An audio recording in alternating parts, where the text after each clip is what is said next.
Although the baseball season has arrived here for the Beekmantown Eagles, the winter weather outside has forced them to move practice indoors. Brotherhood and team bonding are very important to a baseball team, but it takes it to another level when two actual brothers are on the same team. The Beekmantown Eagles are the defending Section 7 Class B champions. Even though they lost their best two pitchers, Coach Eric Bell still believes this team can have a big season. We have high expectations. We're working hard. We know that we have a target on our back this year. After winning the CVAC and Section 7 championships last season, we understand that teams are gunning for us now. So we've taken that attitude all preseason, working hard, and we've had some leaders step up. This year's captains Devin Fassett and Brandon Buxka are both working to get themselves and their team better for the upcoming season. My role was to go out there and perform my best, work hard, and lead by example. Biggest thing is to maintain focus and to make sure we get better every day. We set some big goals for our teams this year. You know, there's good teams in this section, and you need to get better each and every day if you want to be able to compete with these other teams. Last year's championship game was a thriller, with the Eagles being their biggest rival Peru 5-4. Our 9-hitter was a senior, Zach Myers, had a walk-off base hit against Peru, and you can't beat that. They never sat back in the shell or anything like that, and they just came right at us, and we responded well and played good baseball. Although the baseball season has arrived here for the Beekmantown Eagles, the winter weather outside has forced them to move practice indoors. It's tough being stuck in a gym. I think it's been almost maybe a month now. You know, it's tedious, but the big thing is staying focused and getting better every single day. But soon they will be in Myrtle Beach for a baseball tournament. We leave next Friday. We play 5 games down there, so we play 5 games in a row in 5 days. So a lot of people will see some time on the mound. We'll get to see what players can do. There is a good relationship between Coach Bell and his players. It's different because I've never had a coach like him. He really focuses on you individually, and he also focuses on you as a team. The team overall has big goals planned ahead of them. Hopefully go on to a regional and then Final Four. But first we can't overlook sectionals and CVAC, because those are some tough teams in there. Personal expectations are definitely to repeat from what we did last year. It's going to be tough. There's good teams, like I said, but definitely is making sure we have a winning record and taking care of stuff and getting better as a team completely. From Beekmantown, I'm Nick Fusaro, Sports Wrap Live. Coach Frank Trudeau hopes his team can soon get out of the gym and begin preparing for a championship run. To get outdoors will be nice. Right now we still have about 3 inches of ice on our field. Seriously, I think, if we play to our potential, we can compete for the division and Class B and sectionals. It's a one-game playoff type of thing. Anything can happen.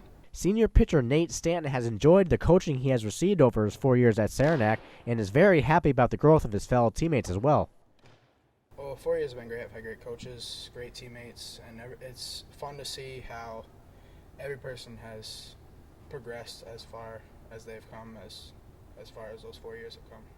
Despite losing key players from last year, Coach Trudeau is looking for his younger players to step up and do the job. Well, we lost a lot of critical guys in the infield. We lost the third baseman, so we're looking to a freshman, Nick Mather, to maybe try and step in and fill that role. Nick's young, but he's played a lot of baseball. Brotherhood and team bonding are very important to a baseball team, but it takes it to another level when two actual brothers are on the same team. Oh, it's fun. It's really fun because we always like to talk about what happens at practice, and even some things we don't completely agree on, we always get to talk to each other about it, and it's just fun coming back every day and discussing what goes on. It's definitely weird because, since he's a freshman and I'm a senior, there's that time gap between us that we're not really used to. We're used to driving to separate games, and now it's not. It's kind of weird seeing him on the same playing field with me. Over the next 3 years, freshman Nick Mather wants to enhance his game and looks to continue the winning ways of the Chiefs. The next 3 years I'll be playing with kids coming up, so I definitely want to keep continuing to get better as a person and a player and as a leader, and hopefully we can keep winning. Stanton believes his team can do big things this season. It just depends on how hard they want to work. Well, I feel like this team has a lot of potential to do great things, and we can go as far as we want to go. It's just a matter of everybody working together and everybody working as a team. In Saranac, I'm Nick Fusaro, Sports Wrap Live. Yeah, I mean, Kathleen Payne is the spotlight because, I mean, she's the senior leader on this team, but they all do it. Even the lower classmen like Jax Miller, they come in when they need to, play some minutes for them. Yeah, I mean, she doesn't only do it on the offensive side of the ball, she does it on the defensive side of the ball. She's just multi-versatile in every aspect of the game. Yeah, she still has another year under her belt, so, who knows how many more three-pointers she can put up. And like the scoring record of Kathleen Payne, this record of Brittany Marshall will not be broken for a very long time. There was a lot of questionable calls too that went against, the Lady Cardinals. So that was definitely a big factor. They definitely looked a little frustrated out there after the calls. So we'll have to see if they can keep their emotions in check in the second half. Like we were talking about, she plays with great aggression and tenacity on the floor, always hustling for the rebounds.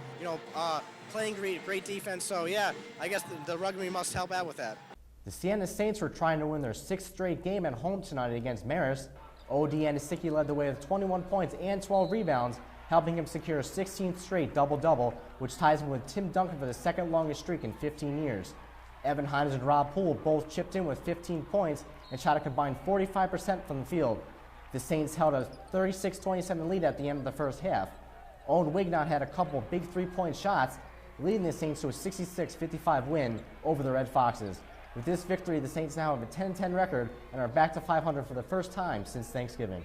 The UAlbany Great Danes were trying to stay at the top of the America East last night against UMBC. 5th leading scorer in the nation, Gerardo Suero, was top man with career-high 32 points and shot an incredible 67% from the field.